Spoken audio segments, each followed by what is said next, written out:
सड़क पर नमाज नहीं पढ़ना है, जो पूर्व से ही लागू है। लोगों ने कहा कि छतों पर नमाज पढ़ने की जो मस्जिद के आसपास का है, तो उसमें कहा गया है कि इस तरह की अनुमति देने से पहले इसकी जांच करा ली जाएगी। उत्तर प्रदेश में अलविदा की नमाज और ईद की नमाज को लेकर यूपी सरकार काफी सख्त नजर आ रही है, बल्कि पूरे उत्तर प्रदेश में सड़क और घरों की छत पर नमाज पढ़ने पर पूरी तरह से बैन लगा दिया गया है और अगर कोई ऐसा करता हुआ मिलता है तो उसके खिलाफ सख्त कार्रवाई करने के आदेश भी जारी कर दिए गए हैं। संभल से लेकर मेरठ तक अलविदा की जुमे की नमाज और ईद की नमाज को लेकर चर्चा चल रही है, क्योंकि जिस तरीके से आदेश प्रशासन की तरफ से जारी किए गए हैं उससे कहीं न कहीं लोग भी नाराज हैं। दरअसल संभल में प्रशासन ने साफ कर दिया है कि सड़कों और घरों की छतों पर नमाज पढ़ने पर पाबंदी लगा दी गई है। सुनिए एसडीएम वंदना मिश्रा ने क्या कुछ कहा। सड़क पर नमाज नहीं पढ़ना है, जो पूर्व से ही लागू है, और इसके अलावा माइक लाउड स्पीकर के प्रयोग के अनुमति की बात हो रही थी, तो उसको डिनाई कर दिया गया है कि अभी तो इस तरह कोई विचार नहीं किया जा रहा है। और इसके अलावा लोगों ने कहा कि छतों पर नमाज पढ़ने की जो मस्जिद के आसपास का है, तो उसमें कहा गया है कि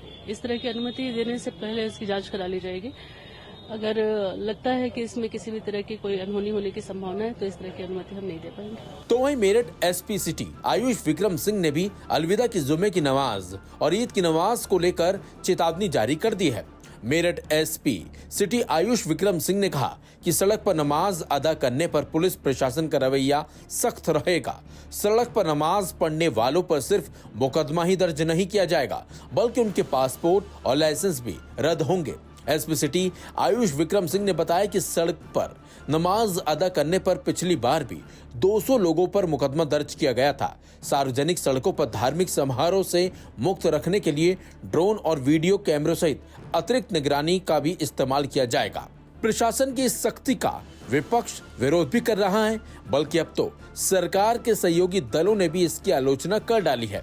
आरएलडी प्रमुख जयंत चौधरी ने ट्वीट कर कहा, ऑरवेलियन 1984 की ओर पुलिसिंग।